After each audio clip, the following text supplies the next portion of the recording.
उत्तराखंड के चार धाम गंगोत्री, यमुनोत्री, केदारनाथ धाम, बद्रीनाथ धाम। कहते हैं इन चारों धाम की यात्रा करने से मनुष्य को मोक्ष की प्राप्ति होती और अपने जीवन काल में सभी मनुष्यों को एक बार उत्तराखंड की चार धाम की यात्रा जरूर करनी चाहिए। हर साल लाखों भक्त चारों धाम की यात्रा पर जाते हैं, लेकिन सही जानकारी न होने की वजह से उनका खर्च भी ज्यादा आता है और वह परेशान भी हो जाते हैं। इसीलिए आज की इस वीडियो में हम आपको बताने वाले हैं कि कैसे आप उत्तराखंड के चार धाम की यात्रा बहुत आसानी से कर सकते हैं। चार धाम की यात्रा में कितना खर्च आता है, आखिर 2024 में कब से शुरू होगी चार धाम की यात्रा, आपको चार धाम की यात्रा कब करनी चाहिए, सबसे अच्छा समय कौन सा होता है, चार धाम की यात्रा पर जाने के लिए कितने दिन का समय लगता है, चार धाम की यात्रा में अगर आप बाई बस यात्रा करना चाहते हैं तो कैसे करेंगे, अगर आप बाई कार अपनी यात्रा करना चाहते हैं तो कैसे करेंगे, चारों धाम की यात्रा में आपको कौन कौन सी जगह पर नाइट स्टे करना पड़ेगा और इसके अलावा कैसे आपका रजिस्ट्रेशन होगा चारों धाम की यात्रा के लिए, क्योंकि अब चार धाम पर जाने के लिए आपको अपना रजिस्ट्रेशन कराना पड़ता है। चार धाम की यात्रा पर जाना चाहते तो आपको अपने साथ कौन कौन सा सामान रखना चाहिए, क्योंकि चार धाम की यात्रा काफी फेमस यात्रा और चार धाम की यात्रा मात्र 6 महीने चलती है, इसीलिए चार धाम की यात्रा पर भीड़ भी बहुत ज्यादा देखने को मिलती है। इसीलिए वीडियो को आखिर तक देखिएगा, क्योंकि एक एक जानकारी आपके बहुत काम आने वाली है। अगर आपको कोई सवाल है चार धाम यात्रा से जुड़ा हो तो कमेंट में कमेंट कर सकते हैं, आपको तुरंत ही जवाब दिया जाएगा। और जिन लोगों ने अभी तक हमारे चैनल को सब्सक्राइब नहीं किया है तो हमारे चैनल को सब्सक्राइब कर दें, बेल आइकन को प्रेस कर दें, क्योंकि हमारे चैनल पर ऐसे ही यात्रा से जुड़े हुए इन्फॉर्मेटिव वीडियो बराबर अपलोड होते रहते हैं। तो दोस्तों वीडियो को शुरू करते हैं। सबसे पहले बात कर लेते हैं आखिर कब से शुरू होगी 2024 में चारों धाम की यात्रा और आपको चारों धाम की यात्रा पर कब जाना चाहिए। तो दोस्तों हर साल चार धाम की यात्रा की शुरुआत होती अक्षय तृतीया के दिन।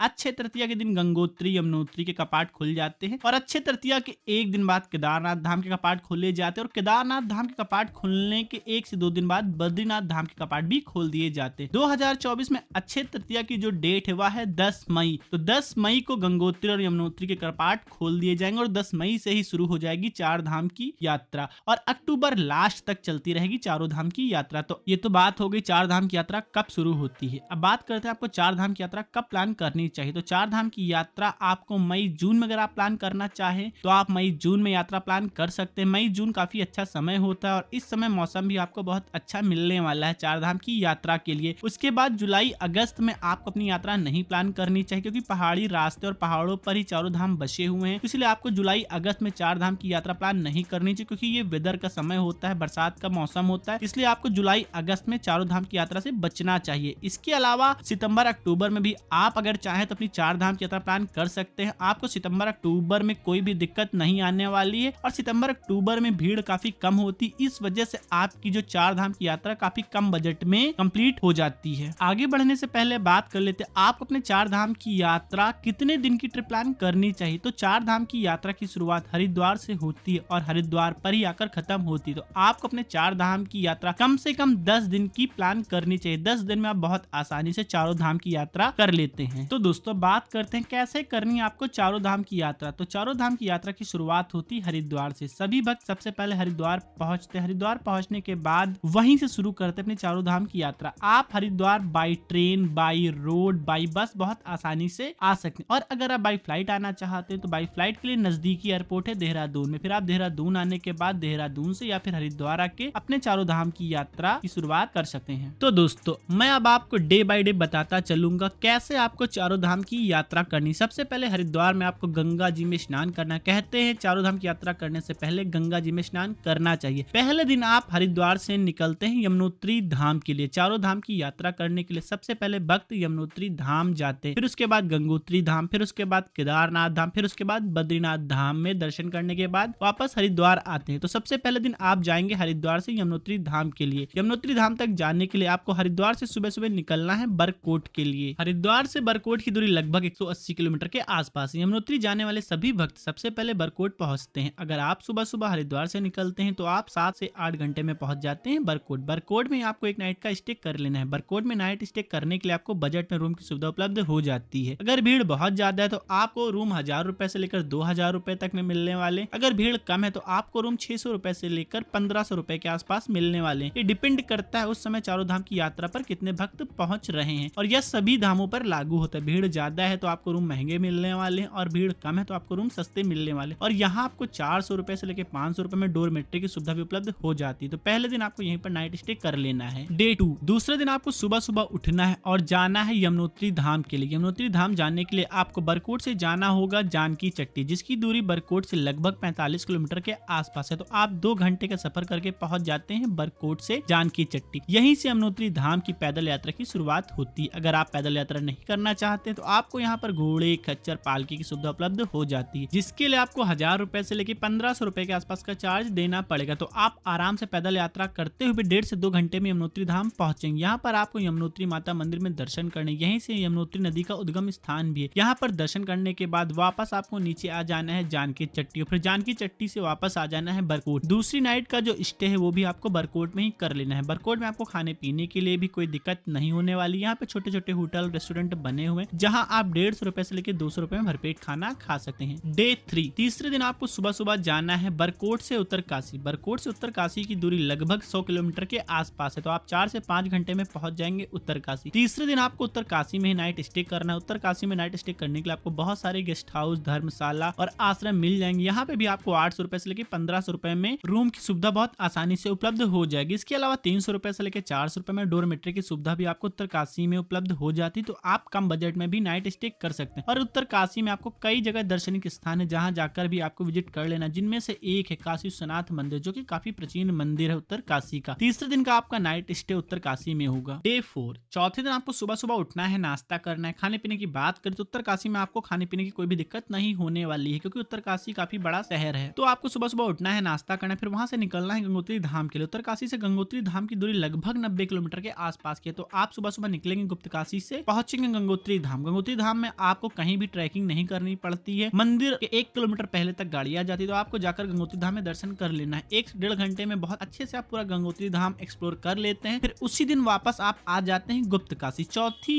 रात का जो नाइट स्टे वो भी आपको गुप्तकाशी में ही करना पड़ता है। बहुत से लोग होते हैं जो तीसरे दिन ही बरकोट से निकलने के बाद सीधे गंगोत्री में ही नाइट स्टे करते हैं, फिर गंगोत्री धाम में रुकने के बाद वहां पे दर्शन करते हैं। लेकिन ऐसा आप तब कर सकते हैं जब आप अपनी कार या बाइक से अपनी 4 धाम की यात्रा प्लान कर रहे हो। और अगर आप प्राइवेट टैक्सी या बस से अपने 4 धाम की यात्रा कर रहे हैं तो आपको तीसरी नाइट का स्टे और चौथे नाइट का स्टे उत्तरकाशी में ही करना पड़ेगा। आगे वीडियो में मैं आपको यह भी बताऊंगा कैसे आप प्राइवेट टैक्सी या बस से 4 धाम की यात्रा कर सकते हैं और इसमें कितना खर्च आता है। इसीलिए वीडियो पे कंटिन्यू बने रहिए। पहले मैं आपको डे बाय डे समझा दूं कैसे आपको 4 धाम की यात्रा करनी है। डे 5, अब बात करते हैं 5वें दिन की। 5वें दिन की जर्नी आपकी 4 धाम यात्रा की सबसे लंबी जर्नी होने वाली, क्योंकि इस दिन आपको निकलना होता है देवों को देव, महादेव के द्वार केदारनाथ धाम के लिए। केदारनाथ धाम पहुंचने के लिए सबसे पहले आपको पहुंचना होगा सोनप्रयाग। तो उत्तरकाशी से सोनप्रयाग की दूरी लगभग 225 किलोमीटर के आसपास की है। तो जो 5वें दिन का सफर, आपके सफर 8 से 10 घंटे का होने वाले, क्योंकि रास्ता है जो पहाड़ी, इसलिए बहुत ज्यादा समय लगता है 225 किलोमीटर की जर्नी तय करने पर। अगर आप सुबह सुबह 5वें दिन उत्तरकाशी से निकलेंगे तो शाम तक पहुंच जाएंगे सोनप्रयाग। तो 5वें दिन आपका जो नाइट स्टे होगा वह होगा सोनप्रयाग में। सोनप्रयाग में नाइट स्टे करने के लिए बहुत सारे होटल, गेस्ट हाउस और डोरमेट्री की सुविधा उपलब्ध रहती है। अगर भीड़ बहुत ज्यादा है तो आपको यहाँ पर 1500 रुपए से लेकर 3000 रुपए तक देने पड़ सकते हैं। और अगर आप डोरमेट्री में रुकना चाहते हैं तो यहाँ पर आपको 400 रुपए प्रति व्यक्ति के हिसाब से डोरमेट्री की सुविधा उपलब्ध हो जाती है। तो डोरमेट्री का जो ऑप्शन है 4 धाम की यात्रा में सबसे सस्ता ऑप्शन और सबसे सही ऑप्शन यही होता है। और अगर आपको सोनप्रयाग में रुकने की व्यवस्थाएं आपके बजट के अनुसार नहीं मिल पा रही है तो आपको सोनप्रयाग में नाइट स्टे नहीं करना है। सोनप्रयाग से 500 मीटर पहले एक जगह पड़ती है सीतापुर। सीतापुर में आपको बहुत आराम से 800 रुपए से लेके 1000 रुपए में रूम की सुविधा उपलब्ध हो जाती है। सोनप्रयाग केदारनाथ यात्रा का सबसे लास्ट पॉइंट है, इसीलिए अधिकतम भीड़ यहाँ पर देखी जाती है और इसीलिए यहाँ पर रूम वगैरह के जो चार्जेस होते काफी महंगे होते हैं। इसीलिए सोनप्रयाग में नाइट स्टे ना करके आप सीतापुर में भी या फिर उससे पहले रामपुर में भी नाइट स्टे कर सकते हैं। यहाँ पर आपको 500 रुपए से लेकर 1000 रुपए में रूम की सुविधा उपलब्ध हो जाती है। और अगर आप डोरमेट्री में ही नाइट स्टे करना चाहते फिर आप सोनप्रयाग में नाइट स्टे कर सकते हैं। डे 6, छठे दिन आपको सुबह सुबह उठना है और निकलना है केदारनाथ धाम के लिए। लेकिन उससे पहले आपको सोनप्रयाग से जाना होता है गौरीकुंड, जो कि लगभग 5 किलोमीटर के आसपास है। सोनप्रयाग से आगे गौरीकुंड तक जाने के लिए आपको यहाँ पर बहुत लंबी लाइन लगनी पड़ेगी, क्योंकि यहाँ पर सोमो, टाटा, ट्रेवल टाइप की गाड़ियां चलती हैं जो आपसे 50-50 रुपए लेती हैं और आपको गौरीकुंड ड्रॉप कर देती हैं। तो आप 25 से 30 मिनट में पहुंच जाते हैं गौरीकुंड। गौरीकुंड से ही केदारनाथ धाम की पैदल यात्रा की शुरुआत होती है। जो लोग पैदल यात्रा नहीं करना चाहते हैं गौरीकुंड से, उनके लिए यहाँ पर घोड़े, खच्चर, पालकी की सुविधा उपलब्ध हो जाती है। अगर घोड़े, खच्चर के चार्जेस की बात करो तो इसमें आपको 25 रुपए के आसपास का चार्ज देना पड़ेगा। अधिकतम भक्त पैदल ही अपनी यात्रा करते थे। अगर आप भी यहाँ से पैदल यात्रा की शुरुआत करना चाहते तो यहीं गौरी कुंड में गौरी माता मंदिर बना हो, जहाँ जाके आपको दर्शन कर लेने। और यहाँ पे एक तृप्त कुंड जिसे कि गौरी कुंड कहा जाता है, जिसका पानी हमेशा गर्म रहता है, यहाँ पे अगर आप चाहें तो जाके स्नान भी कर सकते हैं। और सुबह सुबह आप जितनी जल्दी अपनी यात्रा की शुरुआत करेंगे उतनी ही जल्दी आप पहुंचेंगे केदारनाथ धाम, क्योंकि यह ट्रैक लगभग 16 किलोमीटर के आसपास का। और जब आप ट्रैकिंग करेंगे तो आपको लगेगा यह ट्रैक लगभग 20 किलोमीटर के आसपास का है। तो आप शाम तक पहुंच जाएंगे केदारनाथ मंदिर। केदारनाथ मंदिर पहुंचने के बाद आप कहाँ पर रुकेंगे, इसके लिए वहाँ पे दो ऑप्शन, एक तो है बेस कैंप जो केदारनाथ मंदिर से 1 किलोमीटर पहले ही पड़ जाता है। यहाँ पर जितने भी भक्त आते हैं उनको रुकने के लिए टेंट की सुविधा उपलब्ध कराई जाती है, जिनमें प्रति व्यक्ति के हिसाब से 500 रुपए से लेकर 600 रुपए के आसपास का चार्ज देना पड़ेगा। इसके अलावा बेस कैंप में ही GMVN गढ़वाल मंडल निगम लिमिटेड के द्वारा भी रुकने की व्यवस्थाएं की जाती है, तो आप इसमें भी अपने लिए नाइट स्टे रुकने की व्यवस्थाएं देख सकते हैं। और अगर आप पहले से GMVN की डोरमेट्री या फिर रूम की बुकिंग कराना चाहते तो आप इस वेबसाइट पर जाकर पहले अपने रूम की बुकिंग कर सकते हैं। और पूरी चारों धाम यात्रा में आप जहां जहां जाते हैं, उत्तरकाशी, बद्रीनाथ, गंगोत्री, यमुनोत्री, हर जगह आपको GMVN की डोरमेट्री होटल बने हुए मिल जाते हैं। तो अगर आप पहले से सब प्लान करना चाहते हैं तो आप ऑनलाइन बुकिंग करा के, एडवांस में बुकिंग करा के भी अपनी चारों धाम की यात्रा की ट्रिप प्लान कर सकते हैं। अब बात करते हैं दूसरे ऑप्शन की। तो जब आप केदारनाथ मंदिर के पास में पहुंचते तो मंदिर के पास में भी कई सारे होटल अब बने हुए हैं, तो आप इन होटल में भी रुक सकते हैं। कई सारी धर्मशाला बनी, आप इन धर्मशाला में भी रुक सकते हैं। यहाँ पे चार्जेस की बात करें तो आप अगर जाते हैं उसमें भीड़ बहुत ज्यादा होती है तो आपको 2000 रुपए से लेकर 5000 रुपए तक भी चार्ज देना पड़ सकता है। और जब आप जाते हैं चारों धाम की यात्रा पे केदारनाथ पहुंचने में भीड़ बहुत कम है तो आपको फिर यही मंदिर के पास में 800 रुपए से लेकर 1000 रुपए में भी रूम की सुविधा उपलब्ध हो जाती है। डिपेंड करता है कि उस समय मंदिर के पास में भीड़ कितनी है। तो दोस्तों छठे दिन आप शाम तक पहुंच जाएंगे केदारनाथ। केदारनाथ मंदिर में शाम के समय आरती होती है, आपको शाम के समय आरती में सम्मिलित होना। अगर दर्शन चालू है तो जाके आपको दर्शन कर लेने, और आपने जहाँ पे रूम लिया है वहाँ के आपको एक नाइट का स्टे कर लेना है। डे 7 सातवें दिन आपको उठना है, सुबह सुबह फ्रेश होना और फिर से एक बार जाकर केदारनाथ मंदिर में लाइन लगना है। भीड़ बहुत ज्यादा होती है तो 1 से 1.5 घंटे में आपका नंबर आ जाएगा। दर्शन में तो आपको बाबा केदारनाथ के दर्शन करने, दर्शन करने के बाद आपको केदारनाथ मंदिर के पीछे भीमशिला है, भीमशिला के जाकर भी दर्शन कर लेने हैं। कहते हैं 2013 में जब बाढ़ आई थी तो इसी भीमशिला की वजह से केदारनाथ मंदिर में कोई भी नुकसान नहीं हो पाया था, इसीलिए इस शिला के जाकर भी आपको दर्शन कर लेने। इस शिला के दर्शन करने के बाद 1 किलोमीटर की ट्रैकिंग करने के बाद आपको जाना है भैरव बाबा मंदिर। अगर आप भैरव बाबा मंदिर जाना चाहते तो भैरव बाबा मंदिर जाकर भी आपको विजिट कर लेना है। और उसके बाद शाम तक आपको वापस आ जाना है सोनप्रयाग। 7वीं नाइट का स्टे भी आपको सोनप्रयाग में करना है। डे 8 8वें दिन आपको सुबह सुबह निकलना है बद्रीनाथ धाम के लिए। सोनप्रयाग से बद्रीनाथ धाम की दूरी लगभग 225 किलोमीटर के आसपास है। तो सुबह सुबह आप निकलेंगे बद्रीनाथ धाम के लिए, शाम तक पहुंच जाएंगे बद्रीनाथ धाम। बद्रीनाथ धाम में रुकने के लिए आपको GMVN के द्वारा कई सारी सुविधाएं देखने को मिल जाती है, जहां पर आपको 300 रुपए में डोरमेट्री की सुविधा उपलब्ध होती है, तो 1500 रुपए से लेकर 2500 रुपए में रूम की सुविधा भी उपलब्ध हो जाती है। इसके अलावा बद्रीनाथ धाम में बहुत सारे आश्रम बने हुए, बहुत सारे गेस्ट हाउस बने हुए, जहाँ पे आपको 1000 रुपए से लेकर 1500 रुपए में रूम की सुविधा बहुत आसानी से उपलब्ध हो जाती है। तो 8वें दिन का जो आपका नाइट स्टे वो बद्रीनाथ धाम में ही होगा। अगर आप सही समय तक पहुंच जाते हैं, बद्रीनाथ धाम मंदिर खुला रहता है, तो आपको जाके बद्रीनाथ धाम मंदिर में उसी दिन दर्शन कर लेने हैं। डे 9 9वें दिन आपको सुबह सुबह उठना है, एक बार फिर से जाकर बद्रीनाथ धाम में दर्शन करना है। बद्रीनाथ मंदिर के पास में गर्म जल का कुंड भी बने हो, अगर आप स्नान करना चाहते हो तो इन कुंड में जाके आपको स्नान कर लेना है। स्नान करने के बाद आपको लाइन में लग जाना है। 1 से 1.5 घंटे में आपको बद्रीनाथ धाम के दर्शन हो जाएंगे। आप दर्शन करिए, अपनी मुराद मांगिए, फिर वापस आ जाइए। फिर बद्रीनाथ धाम से आपको जाना है 3 किलोमीटर आगे माणा गांव। माणा गांव भारत का आखिरी गांव है, जिसे अब भारत का पहला गांव भी कहा जाता है, तो आपको माना गांव जाकर भी विजिट कर लेना है। कहते हैं यहीं से पांडु लोग स्वर्ग गए थे। माना गांव में आपको कई सारे स्थान है जहां जाकर विजिट कर लेना है, जैसे कि भीम पुल, सरस्वती नदी का उद्गम स्थल, गणेश गुफा, वसुंधरा हाल। इन सारी जगह पर विजिट करने के बाद आपको वापस उसी दिन आ जाना है पीपल कोठी या फिर रुद्रप्रयाग। दूरी की बात करें तो बद्रीनाथ से पीपल कोठी की दूरी लगभग 75 किलोमीटर के आसपास है और बद्रीनाथ से रुद्रप्रयाग की दूरी लगभग 154 किलोमीटर के आसपास। तो अगर आपके पास समय है तो आप उसी दिन वापस आ सकते हैं रुद्रप्रयाग, जो कि लगभग 154 किलोमीटर के आसपास। और आपके पास अगर समय कम बचता है तो आपको उसी दिन वापस आ जाना है पीपल कोठी, और आपको एक नाइट का स्टे पीपल कोठी या फिर रुद्रप्रयाग में कर लेना है, जहां भी आप वापस आ सकते हैं। अगर रूम के चार्जेस की बात करें तो पीपल कोठी रुद्रप्रयाग में आपको 800 रुपए से लेकर 1500 रुपए में बजट रूम मिल जाते हैं। इसके अलावा यहाँ पे कई सारे आश्रम भी बने हुए हैं, जैसे कि काली कमली वालों का आश्रम बना हुआ है, तो आप इसमें रुकेंगे तो आपको यहाँ पे 400 रुपए में ही पूरा कमरा बहुत अच्छा मिल जाता है। तो आपका 9वां दिन यहीं पे खत्म हो जाता है। डे 10